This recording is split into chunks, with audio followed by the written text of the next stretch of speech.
Yaponiya bosh ministri Kishida vazifaga o'tirgandan buyon tunji qatim Xitoy prezidenti Shi Jinping bilan telefonlashdi. U Xitoyni ijobiy va muqim ikki taraflik munosabat o'rnatishga chaqirdi. Kishida yig'indan keyin muxbirlarga bergan bayonotida Hong Kong va Uyg'ur rayonining vaziyatini muzokara qilganligini aytdi. Tayvan Xitoy prezidenti Shi Jinpingning Tayvan Xitoy bilan birlikda keladi degan so'ziga inkos qaytardi. Xitoy prezidenti Shi Jinping Shanxay inqilobining 110 yillik munosabati bilan qilgan so'zida Tayvan haqida to'xtalib, Xitoy bilan Tayvanning birlashishining amalga oshadiganligini aytdi.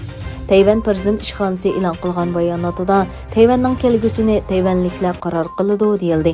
Bayonotda yana Xitoy cho'qim parokandachilik silish, buzg'unchilik qilish va ig'vogarchilik harakatlaridan voz kechishi kerak deyildi.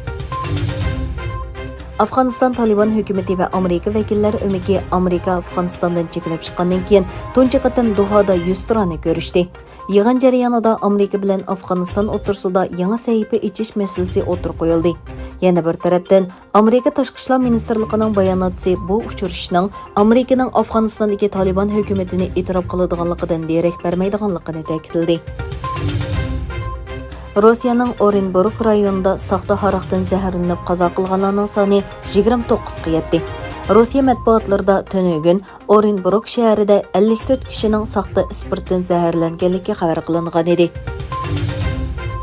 Amerika dengiz armiyasi hujum tipidagi yadro suvosti paraxoti USS Connecticutning qarorlik safar jarayonida noma'lum jismga so'qilganligini, lekin bexatar va muqim holatda ekanligini aytdi.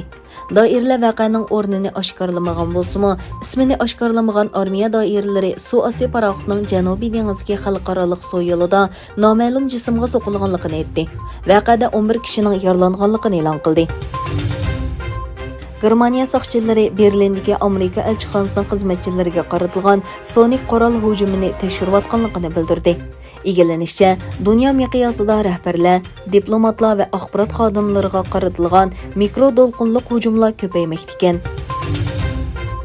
13-navbatlik Sharqi Turkistonliklar qarindoshlik uchrashishi va 4-navbatlik Sharqi Turkiston Milliy birlik shurosi tunugun Bosniya poytaxti Sarayevoda rasmiy boshlandi.